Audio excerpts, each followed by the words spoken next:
science fans, this is India from Sarah's Science with another Science at Home video. And in today's video, we're going to use air to actually do the work of moving objects for us.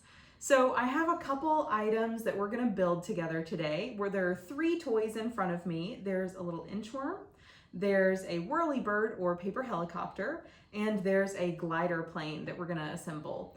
And there are a number of supplies that you're going to need to be able to put all of these together today. So first I'm going to go through those supplies with you, and then I'll go through the step-by-step instructions on how to build each of these fun toys together. So the first item that you're going to need is a good ruler, and we're going to be using the inch side of the ruler. So it needs to be something that you can lay down and measure 1-inch sections on a piece of paper with. We also need a pencil or a pen to be able to mark our measurements out.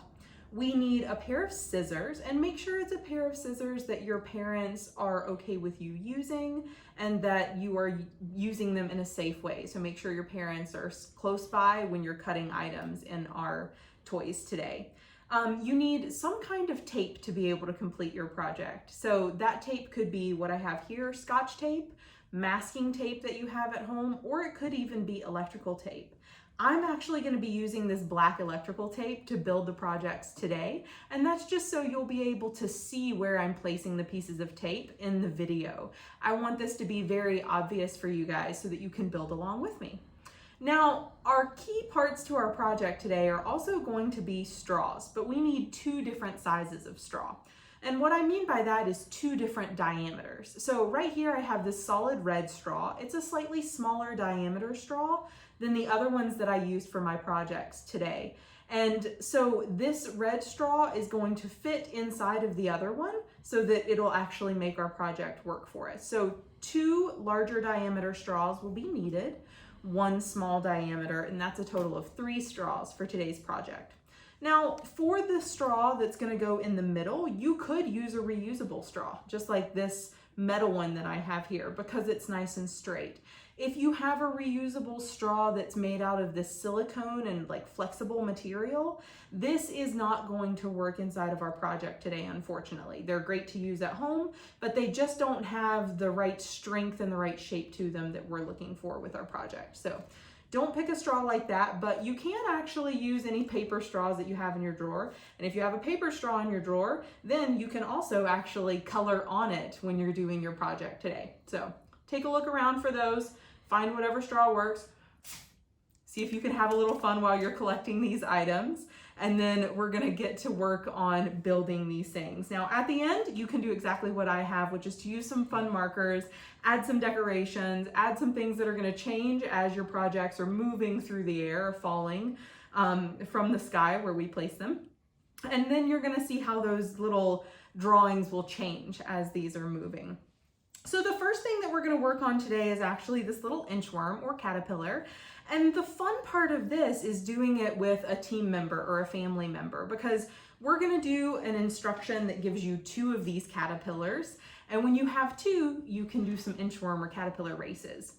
So in terms of using air today, we're going to use air to do work for us. And work in science, if you remember back to our last video, means using a force, which is a push, a pull, or a twist, to move an object a distance. So today, our force, or an example of that force, is air pressure.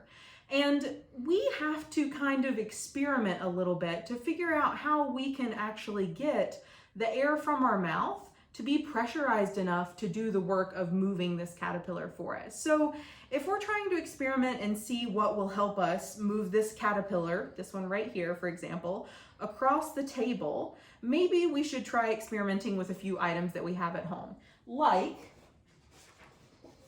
a toilet paper tube. Maybe that's something you have at home. Let's see if this actually gives us more air pressure to be able to move our caterpillar, because if I just try it with my mouth, it doesn't move very much. So let me see if I set it back up here, if this little toilet paper tube is gonna help compress those air molecules down. It's kind of blowing it across the table instead of totally working the way I want it to. So let me set that back here.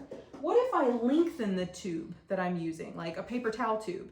Do you think that's gonna compress the air coming from my lungs down a little bit more and give me more of that air pressure that I need to move the caterpillar? Any guesses? Let's give it a try.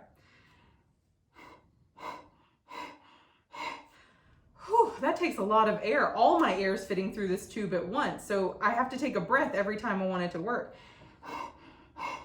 My caterpillar's not moving very much either. I don't think I can win a race against anybody with that one. So instead, let me try something that's a smaller tube, something that's gonna compress all the air that's coming from my lungs into one tiny little space, put it under higher pressure, and then that air pressure, that force, might actually move my caterpillar. Let's see.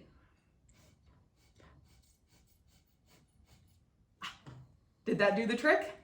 I think it moved him right out of the frame of what you guys can see here. But yeah, I even have a little target on the back of my caterpillar, right where I want to aim that compressed air and that air pressure so that I can use that pushing force to move my caterpillar along. So today we're gonna build 2 of these, and you're gonna need a 1-inch wide piece of paper. So a strip of paper that is 1 inch wide and that is 5.5 inches long. So the first thing we're gonna do is pick up our handy dandy piece of paper that we have over here, and we're gonna start measuring part of this out. Now, if you have a piece of printer paper that's already 8.5 by 11 inches, then we're only gonna use half of this piece of paper for some of our project parts. So basically what you can do is start out by folding your piece of paper in half. Now, I am folding this in half hamburger style. So hamburger style for me is taking the length of the paper and folding it in half right in the middle. So we're not doing hot dog style today. So match up those edges of your piece of paper and then press down.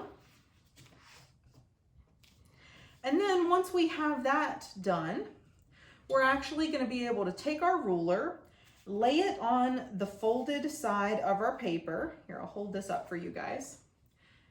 And then when you have the edge of your paper right over here lined up with the edge of the number 1, you're gonna mark out wherever you see each of these inch marks here. So we're gonna do that at least 4 times across our paper until we get 4 inches, because we're gonna use 4 strips of paper for this. So once you mark this out, you're basically gonna have a piece of paper that sort of looks like this. So I took my ruler, I lined it up here, I put 1 inch between each of these little tick marks that I drew, and then I lined my ruler up along the paper and I drew a line all the way down. All right, we also want a line across where the middle of that paper went so that we can keep track of that, because we're gonna cut our pieces of paper apart at that location. Okay, one of our pieces of paper is gonna be longer than the others when we make this hoop plane. So this is actually an 11-inch piece of paper. So you can leave one of these whole and not cut it, or you can just tape 2 pieces together when we make this. All right, so onto our caterpillar. We're gonna mark out these sections. Then we're gonna use our scissors to carefully cut these out. So you're gonna cut along each of these lines right here. And once you've cut along each of the lines and across through the middle, then you're gonna gather up all of your pieces of paper. And I happen to do that already over here on the side, just for the sake of being able to show this to you guys. So now that you have one of your pieces of paper, here's how we fold our caterpillar and actually make this. Take your section of paper, fold it in half. Once you've folded it in half, this is like origami here, you're gonna open this back up. And we're gonna use this as a little placeholder. So you're gonna take the other section and fold it in half, only down to that middle fold that you already created. Pinch the top of it, and then take this section and fold it again. Fold it on itself in the same direction. Okay, so now I'm gonna repeat myself on the other side. I still have this little mark where I folded the original piece in half. I'm gonna take what's left and fold it in the same direction, just down to the middle. And I'm gonna take that section and fold it in half one more time. Now, I already made a fold in the middle, but instead of laying my paper out flat, I'm gonna just fold those 2 parts together once again. So I have this little tiny little piece of paper here. It's an inch wide, but it's not an inch in this direction. It's much smaller. So now that you're at this point, if your parents are with you and they're okay with you using scissors, you can take your scissors and just barely cut the corner off of each of these little sections of your rectangle here. And once you cut the corner off of it, you're gonna have a more rounded shape for every section of your inchworm or your caterpillar. All right, so now I have this little piece of paper that I'm gonna unfold and open up. And once I've unfolded it and opened it up, then you're gonna be able to see the shape of your inchworm or your caterpillar. All right, so now that you have one made for yourself and one made for a friend, after you do this a second time using the same piece of paper, fold it in half first, and then fold each of those sections in half twice on top of themselves. And once you do that twice, then you have two little caterpillars that you can use for your air pressure using compressed air, pushing all those air molecules down into one tiny little area here in this straw, putting them under lots of high pressure, and they want to move from an area of high pressure inside the straw to an area of low pressure out in the atmosphere around us. So when you put all that air through this straw, it condenses all those air molecules down. They're just like matter. Air molecules take up space and they're all around us. And so when you press them together, they don't like being in that tight, confined space. So they want to come out the other end and they want to be able to move out freely. But first, they're going to hit the back of your caterpillar and they're going to help it inch along across your table. All right, so now that we've made our caterpillars, I want to move on to another toy that helps us compress air even more. And so when we compress air into a chamber, it makes all of those molecules push together and scrunch together even more, and they're under even more high pressure than they were before when they could come out the end of the straw because there's no opening. And so those air molecules don't like being in that area of high pressure. They want to push out of that area of high pressure inside of these two straws into an area of low pressure out into the atmosphere around us. And so basically, once we put these pieces of paper onto our bigger straw, we have a little chamber that we're making between the two of them once the red straw, my red straw, is inside of the other one. So if I hold the red straw only, and I provide some air pressure, that force, that pushing force that does the work of moving objects for us, then we're going to see what happens. All right, there goes my hoop plane. It glided all the way out through my living room here. So with our whirly bird, our little helicopter, we're going to use this same concept of creating compressed air or air pressure to be able to force air into this tube and force the tube off of the end of this straw so that we can launch things through the air. We'll see what this one does in just a second. So first we're going to build that hoop plane. You're going to need one long piece of paper. This is 11 inches long. It's the length of our full paper and it's 1 inch wide. And that piece of paper is going to become your large hoop for your plane. So you want to overlap the ends of your piece of paper just a little bit. And you want to put a piece of tape on the end of this so that it keeps it all together here. Once that is in place, we're going to set it to the side. You're going to take one of your short sections of paper. This is 1 inch wide by 5.5 inches. You're going to overlap the ends just a tiny bit, just enough to keep it in place here. And while you're holding the edge of it, you're going to put another piece of tape on this to hold that in place. Alrighty, so now I have 2 loops for my hoop plane. One small, that's 5.5 inches long, and the other that's large, 1 inch wide by 11 inches long. So we have the front, the small loop, and the back, the large loop for our plane. So I'm gonna go over here and open up one of my straws.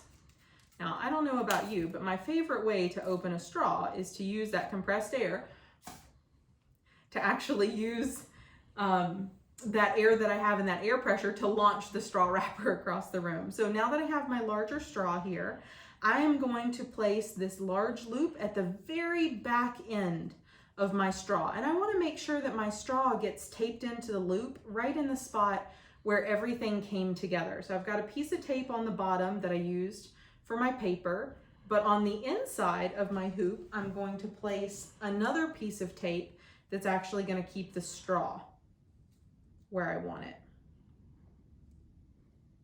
All right, so this is a little hard to do. You guys may have to lay this down on a table or a hard surface to be able to put all of this in place.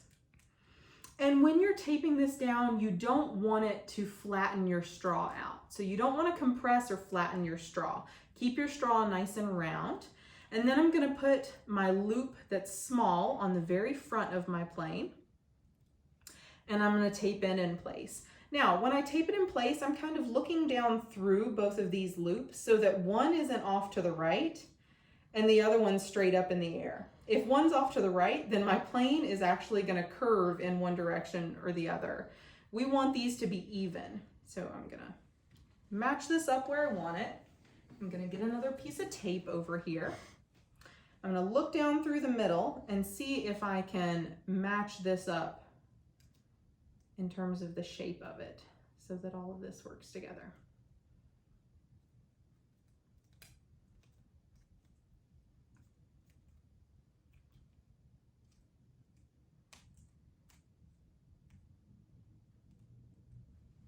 All right, that's looking pretty good. Now I have a bigger chamber here and I have a smaller chamber here. It's the other straw, but this project is missing one crucial thing for it. What's it missing, guys?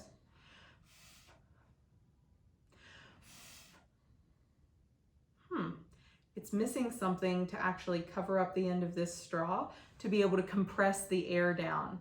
So if the end of this straw is open, then no air is going to be able to compress inside of this chamber, and it's not going to do the work of forcing this outer straw off of this small one for us and launching our project through the air. So what I need to do is take a piece of tape and I need to actually loop it over the end of my straw here in a way that closes off my straw so that I can have everything airtight and make sure that no air is going to come out of the end of here. And you can test that out by trying to blow through this straw and then looking at the other end and seeing if you actually have everything tight and compressed here. You can also loop tape around the end of the straw first and then put everything else on there. And I'll show you that technique when we do this little helicopter here in just a second. All right, so let me test this again. All right, looks like I've got some nice tight seals on my tape here. Aha, okay, and that one works as well. So our last project that we want to do today is this little whirly bird or helicopter. And to do this, we're going to use another piece of our paper that we have here, and we're going to use another straw that we're going to cut in half. So I'm going to take another straw here and I'm going to find the length of my straw. This one's about 8 inches. So I'm going to cut right where 4 inches falls. I'm using my ruler down here on the table. So I'm going to hold this straw where 4 inches is, or about right in the middle, and I'm going to make one cut so that I now have 2 pieces of straw here. Once I have 2 pieces of straw, I can set one down to the side, and then I'm going to pick up one piece of tape. I'm going to go to one end of my straw right up here, and I'm going to start sticking this piece of tape half on, half off of my straw. So half the tape is covered up by my straw and half of it is exposed. And I'm going to wrap this piece of tape right around the end of the straw and even wrap it onto itself. And then once it's wrapped up, that section of tape that's sticking off the end of the straw, I'm going to pinch it and make it nice and flat so that it blocks off the end of my straw and helps me build up that air pressure. Now I still want my straw to be pretty circular. I don't want it to be smashed. I'm just smashing the end of the tape here. Once that's done and you test it out and you don't have any air leaks, then you're going to take your little section of paper, one of your other inch-long strips, and you're going to tape your straw onto this little piece of paper right in the middle, okay? So I'm gonna lay this here against my finger, and I'm gonna use my last piece of tape here. And I'm going to tape the straw to my piece of paper.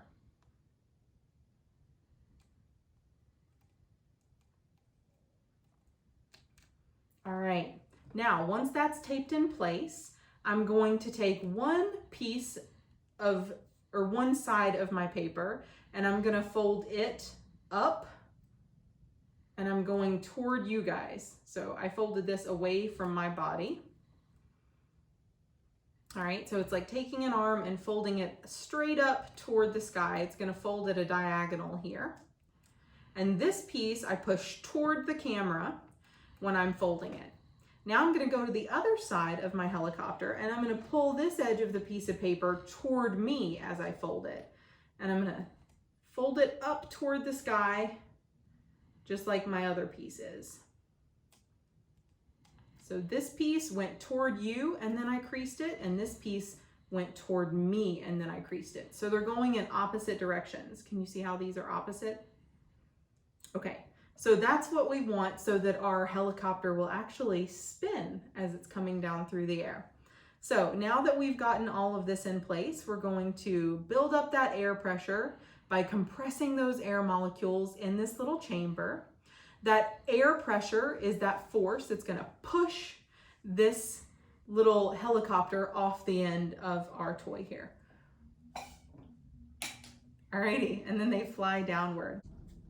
We've covered quite a bit of science today as we've talked about all of the ways that we can use air pressure and air to do work and move things for us. So I want to go through our science words that we have here. Our first science word is actually force. So a force is a push, a pull, or a twist. And today we used air as a push, as the force that got things moving. Our second science word is air pressure. So air pressure is an example of the force that can do lots of work for us. And last week, that science word was work. So moving an object a distance using a force. Our third science word for us today is compressed air. When we take all those air molecules that are moving around comfortably around us, and we compress them down or squish them down into an area of high pressure.